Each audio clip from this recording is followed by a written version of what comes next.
Welcome to the Virtual Strategic Solutions Virtual Reality Simulation System. Accessing Legacy Dataset. Files loaded. Simulation ready. The Brotherhood First Expeditionary Force, also referred to as the Appalachian Brotherhood of Steel, is a faction of Brotherhood of Steel soldiers sent from Lost Hills to re-establish contact with the original Appalachian Brotherhood, who were almost entirely wiped out by the Scorched Plague. After arriving in the region in 2104, they founded Fort Atlas in a pre-war observatory and took up the mantle of their fallen predecessors. They are among the few groups in Appalachia to develop post-war power armor and energy weapons. Following the Great War, Captain Roger Maxson used surviving satellites to communicate with survivors across the United States of America, attempting to recruit them under a common cause, which eventually led to the formation of the Brotherhood of Steel. He succeeded in contacting a former colleague, Elizabeth Taggerdy, who formed a Brotherhood chapter with her Army Ranger unit in Appalachia. Contact was lost with Taggerdy when the satellites failed years later, and the Western Brotherhood was left unaware of the outcome of the Appalachian chapter's war against scorch beasts and the accompanying Scorched Plague. The former U.S. National Guardsman and current Paladin Leila Ramani requested an expedition to Appalachia. After many years, her request was finally approved by High Elder Roger Maxson and the Council of Elders, and she was appointed as its leader. One of the expedition's critical members was to be Scribe Haley Takano, but due to health issues, she was not able to take part and was replaced by her student, Scribe Odessa Valdez, who had volunteered to take her teacher's position. 3 knights were given the task to accompany them, including Alan Connors, another National Guardsman and close friend of Ramani, Matthew Thornbury, and Daniel Shin. The expedition's goals were to investigate valued technological sites on their journey across the United States and upon arriving at Appalachia. In addition, they were to discern the fate of the original Appalachian chapter and to take their mantle if necessary, including the protection of Appalachia's inhabitants. Following that, the group would report their findings back to command.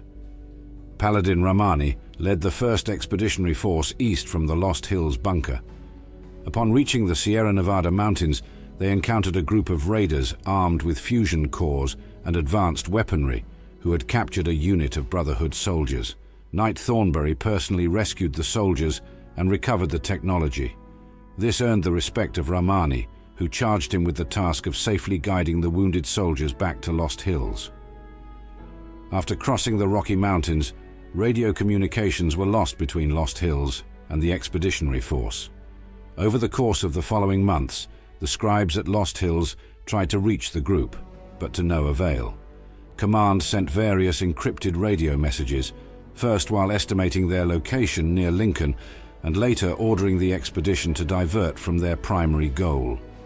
Another attempt was made, estimating their location as east of the Mississippi River, and ordering them to proceed with their original mission in order to establish contact at the target location in Appalachia.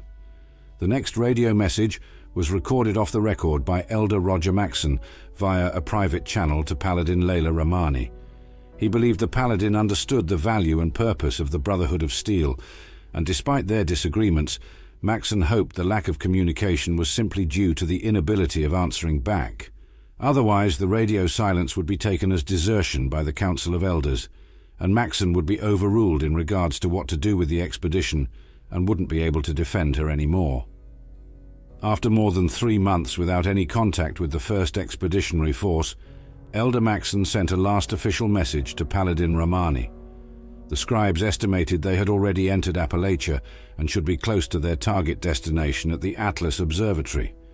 Maxson's orders for the expedition were to immediately re-establish contact with Lost Hills after securing the observatory, providing a full report on their whereabouts during their journey, and to represent the Brotherhood in Appalachia. At some point during their months-long journey, Ramani and the rest of the 1st Expeditionary Force encountered a settlement under threat of raiders. Shin decided to equip them with advanced weaponry they had found in a military facility in the Midwest that they had initially intended to keep for the Brotherhood. However, the weapons proved useless against the raider force, as the settlement was wiped out, with only 2 young survivors who became Brotherhood refugees, Marcia and Maximo Leone. Because of the loss of Knight Alan Connors and the raiders actually getting strengthened by the looted weapons, the incident would set off a division between Rahmani and Shin, with Shin wanting himself and Rahmani to stand trial with the Council of Elders. Not far from Appalachia, while approaching their destination, Paladin Rahmani broadcasted a message across Appalachia, announcing their arrival and their objective of taking over the Atlas Observatory, warning any possible occupants to leave the facility. She announced they were going to help the people of Appalachia by providing aid and protection, and that any help would be welcome. Her voice could be heard across the region, becoming more audible with each passing week. Russell Dorsey, an enthusiast of the old Appalachian Brotherhood, had heard the radio message and was already at the observatory with several protectrons to aid in its fortification. He, alongside the Vault Dwellers, managed to clear the exterior of the facility and prepare it for the arrival of the expedition. By the time the First Expeditionary Force reached the Atlas Observatory, having had crossed over 2,000 miles of wasteland over the course of many months, the group itself was made up of only 3 of the original 5 Brotherhood personnel. In addition, they had informally recruited many initiates and hopefuls along the way. After establishing their base of operations, they renamed the observatory to Fort Atlas. During the first months in West Virginia, the new Appalachian Brotherhood established outposts around Fort Atlas and the Wayward, and sent patrols composed of recent initiates and hopefuls to different areas of the region in search of technology. The Brotherhood chapter was also soon inoculated against the Scorched Plague. Despite one of their primary missions being to re-establish contact with Lost Hills, the group was unable to do it due to the loss of their long-distance communications transmitter at the hands of raiders. Rahmani expresses hesitation to establish contact, as she fears it would result in having their titles stripped and their influence rendered illegitimate. Despite the fact that re-establishing contact was an order in and of itself, Rahmani believes that they could continue on as a sanctioned offshoot nonetheless, able to spread authority and goodwill across the nation. When the opportunity to activate the transmitter arises, Rahmani destroys it, angering Shin, who says she is no longer part of the Brotherhood. Before they can have a long argument, they receive news that Fort Atlas is under attack by super mutants. After an arduous battle, the mutants are defeated. By 2104, Rahmani and Shin are still at odds over their Brotherhood's primary mission: protect the people in Appalachia, or secure all manner of pre-war tech to prevent it from causing another apocalypse like the Great War. They soon discover that the super mutant attack on Fort Atlas was not coincidental. Dr. Edgar Blackburn, one of the people who came to Fort Atlas earlier looking for help from the Brotherhood, only to be turned away by Shin, had been kidnapping people from all over Appalachia to use as test subjects in his research to improve the forced evolutionary virus. Shin, along with initiates Erica Hewson and Norland, decide to investigate the uncanny caverns after hearing the super mutants may be originating from there. Norland ends up being killed after the group separates, and Shin blames himself for the death of someone else again. As they venture further into the cavern, Hewson ends up becoming caught in an explosive trap, and Shin tries to rescue her in his power armor, injuring himself. With Hewson's aid, they eventually return to Fort Atlas. Later, Rahmani decided to interview the boss of the Blue Ridge Caravan Company, Joanna Mayfield, about the disappearances. After being guided by Ares, Rahmani learns that Blackburn was among several of the Blue Ridge's caravans, especially one that holed up in the Harper's Ferry Tunnel due to a radstorm. After Blackburn was captured during his work inside Vault 96, Rahmani and Shin took him to the West Tech Research Center, where his fellow scientists, Faha, Jane, and Nellie Wright, were putting the final touches on the FEV to release into the water and air, which would lead to more people being turned into super mutants once exposed, a worst-case scenario even worse than Huntersville. In a bid to prove their research is for the betterment of humanity in the wasteland, Blackburn willingly volunteers to be exposed to the virus himself, but a miscalculation or malfunction in the process causes Blackburn to be turned into a violent super mutant behemoth, forcing Rahmani and Shin to kill him.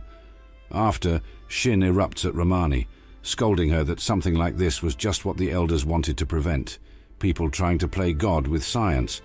Though Ramani agrees with him on that, when they confront Farha, Jane and Nellie, they plead for mercy and ask that their lives be spared, considering that their research is invaluable to the wasteland with the loss of schools and universities because of the Great War and the decay that followed. Though Ramani wants to spare them because of how valuable human life is nowadays, Shin is adamant that they be slain after seeing firsthand just how dangerous their knowledge is should it fall into the wrong hands if they are allowed to live. In the end, the conflict over Blackburn's associates and the final say falling to the Vault Dweller who helped the Brotherhood results in Ramani and Shin parting ways, unable to reach an agreement, with one either being killed or allowed to return to Maxon, while the other takes command of the Brotherhood to lead them on their new duty to Appalachia, promoting the Vault Dweller to Knight-Errant in the Brotherhood, as thanks for everything they did to help the First Expeditionary Force. The Expeditionary Force is organized along the lines of the Lost Hills chapter and is similar to the Appalachian chapter under Taggerdy. Much like Taggerdy's, the unit has also managed to restore pre-war vehicles and repurpose them for their use, such as the armored personnel carrier. Pre-war, Ramani served in the National Guard, with a personal mission to help those that are less fortunate or otherwise cannot help themselves. She was dispatched near Mariposa military base at the time of the Great War, learning of the formation of the Brotherhood of Steel, as well as easily transitioning into the group due to her prior military service. Ramani was close to Alan Connors as a friend. They survived the bombs together and joined the Brotherhood with each other. She had also known Elizabeth Taggerdy since the latter was a lieutenant. During that time, she earned the characteristics of being a caring yet bold leader, renowned for decisive action and inventive tactics. Although criticized by leadership, she has managed to attain a highly successful record, as well as being generally approachable by the lower-ranked members. After contact was lost with the Appalachian chapter of the Brotherhood, she was granted command of an expedition consisting of 4 other members by the Council of Elders to contact or otherwise find them. Being a believer in the chain that binds, Shin holds the Elders in high regard and is loyal to them. While he respects Ramani's altruism, he dislikes her for not following the standards of the Brotherhood's strict codes and laws, and the two enter frequent arguments. Shin is respected among some Brotherhood members, like Erica Hewson and Norland, although he is viewed as a militant asshat by Marcia Leone. Shin grew up in a very rigidly structured household on the West Coast, as the only son of a school principal. He was recruited from the Mojave Wasteland around 2083, when a Brotherhood force under Knight Alan Connors saved his hometown from a raider attack. Shin's uncommon valor during the defense earned him Connors' notice, a place within the Brotherhood's ranks, and a lifelong hatred of raiders and their ilk. His focus and commitment to the Brotherhood have drawn praise from the Council of Elders, up to and including High Elder Roger Maxon. He has been a driven and dedicated member of the Brotherhood for nearly 20 years. Shin's fierce devotion to the Brotherhood's ideals makes him an effective officer whose performance is exemplary. He is also single-minded with little patience for distractions or disagreements, especially from subordinates or non-members. He is particularly resistant to change and any challenges to the Brotherhood's authority or tenets, which is a point of contention between him and his superior, Paladin Ramani. However, Shin will give credit where credit is due, appreciating a job well done and saying so, regardless of his personal opinion. Despite his cold exterior, Shin truly cares for the future of humanity, hoping that the Brotherhood can create a safe society going forward. Ultimately, though, Shin says those ideals mean nothing if he cannot protect the people who believe in him. Odessa Valdez is a scribe in the Brotherhood of Steel who came to Appalachia as part of the Brotherhood First Expeditionary Force. She's usually found on the second floor of Fort Atlas. Valdez is the daughter of a couple of early recruits in the Brotherhood of Steel, known as the Knights Valdez, and was enlisted by her parents into the organization as an apprentice scribe at a young age. She spent most of her life in bunkers and raised by the Brotherhood. Under the tutelage of scribe Haley Tacano, Valdez learned to perform her role satisfactorily, taking a special interest in the operation of vertibirds and other flying machines. She is also skilled at programming code. She feels, however, that being a scribe is merely the role her parents raised her into, instead of something she wishes to do as a life choice.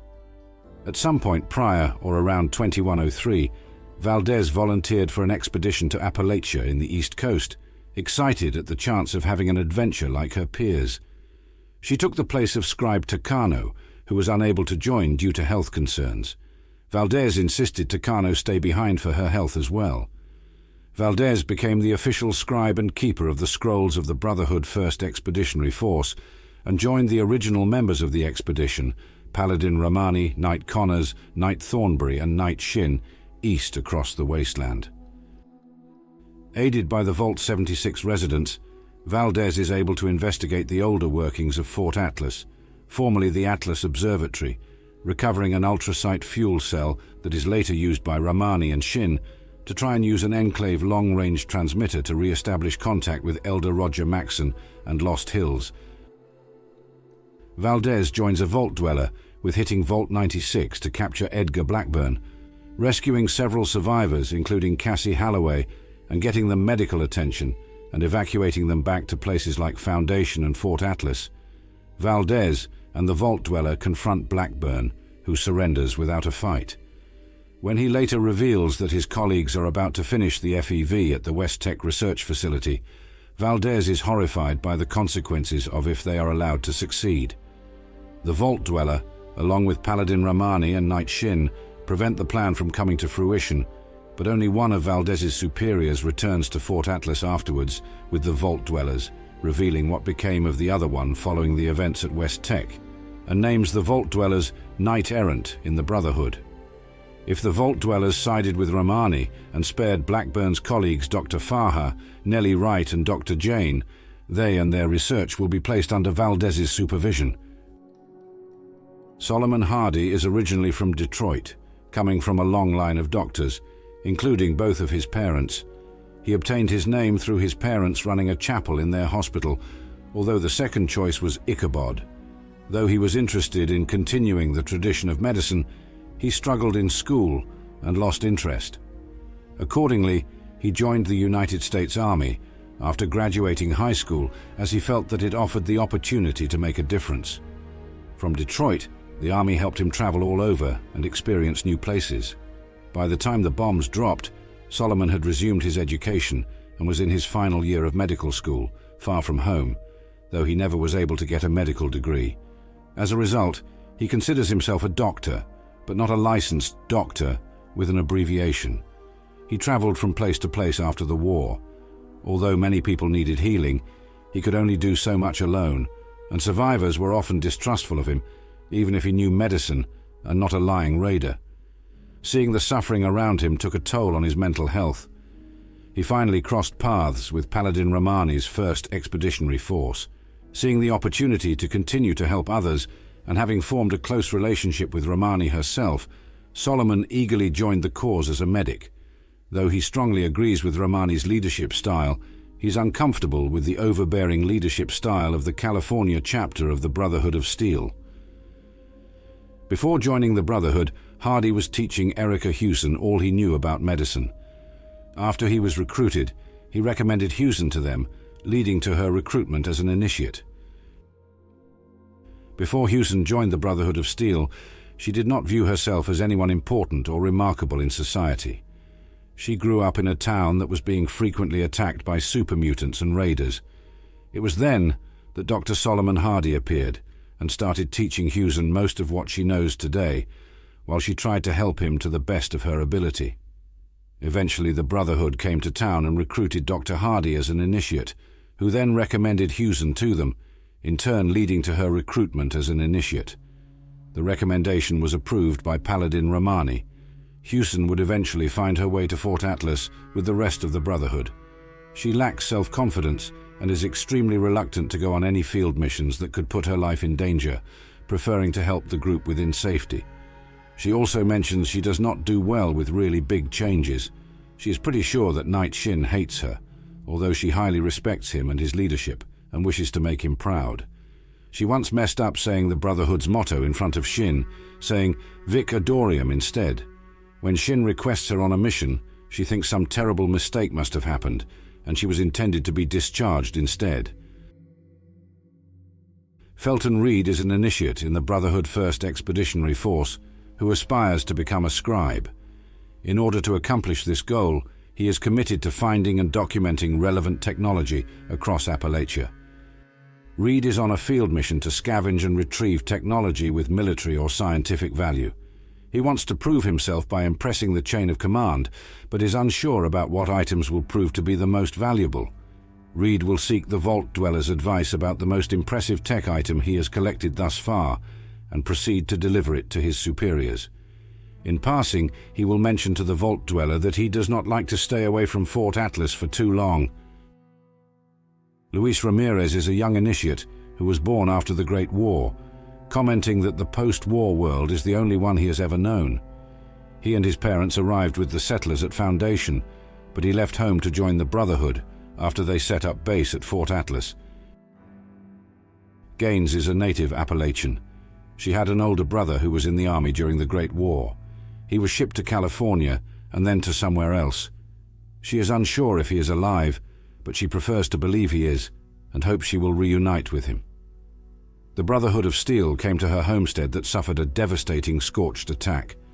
When things seemed hopeless, Daniel Shin and his troops appeared and took care of it. When the Brotherhood offered sign-ups, Gaines applied because she never wished to feel helpless again. She aspires to be a knight someday in order to fight back against the mutated creatures. Initiate Norland is from Ohio, where his parents worked for the United States government before the Great War.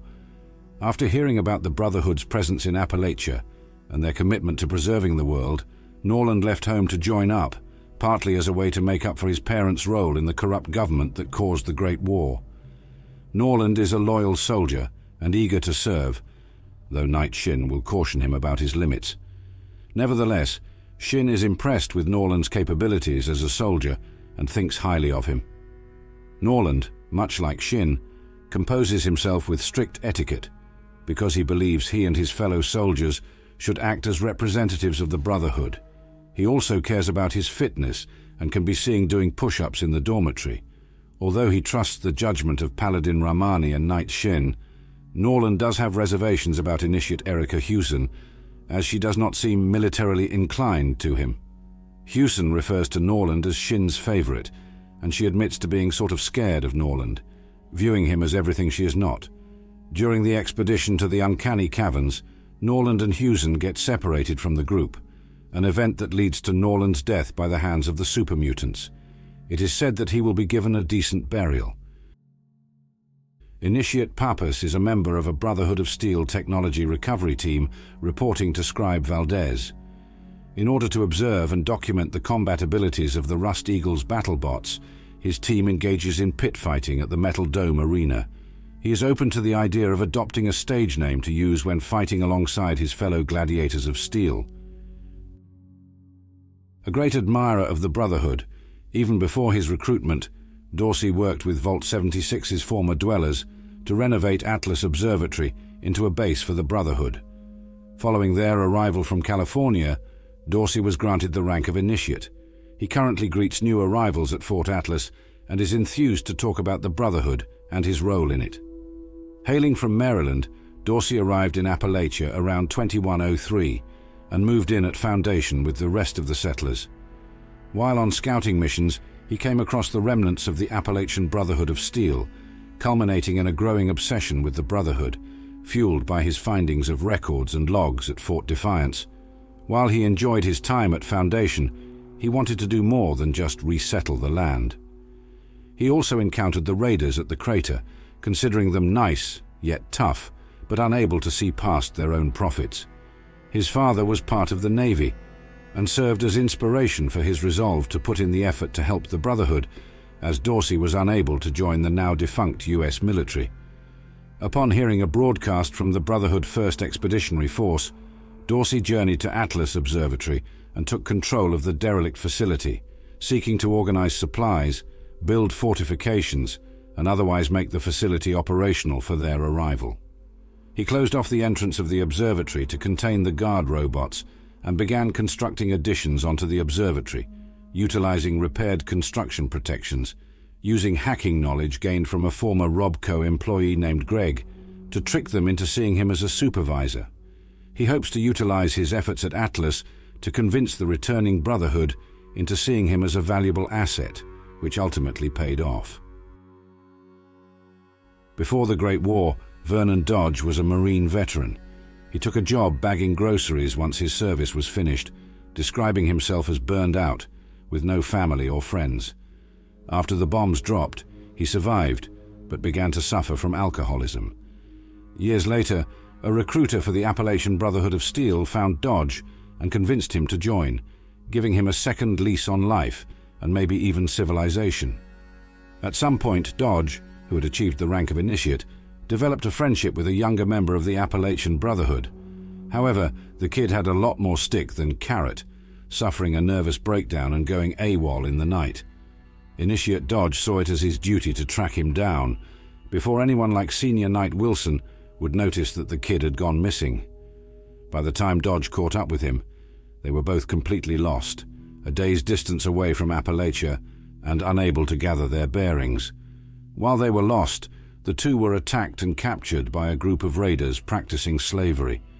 Dodge spent the next decade enslaved, fighting in arenas and killing opponents without mercy, so that he would not end up as a corpse on a cold floor. Over that decade, he lost an eye and now wears an eye patch, and his young friend died. Dodge was eventually brought to the Watoga Civic Center, another arena run by Sargento's gang. Because he was so close to home, Dodge's anger boiled over. He strangled his handler with a slave collar and ran like hell to escape.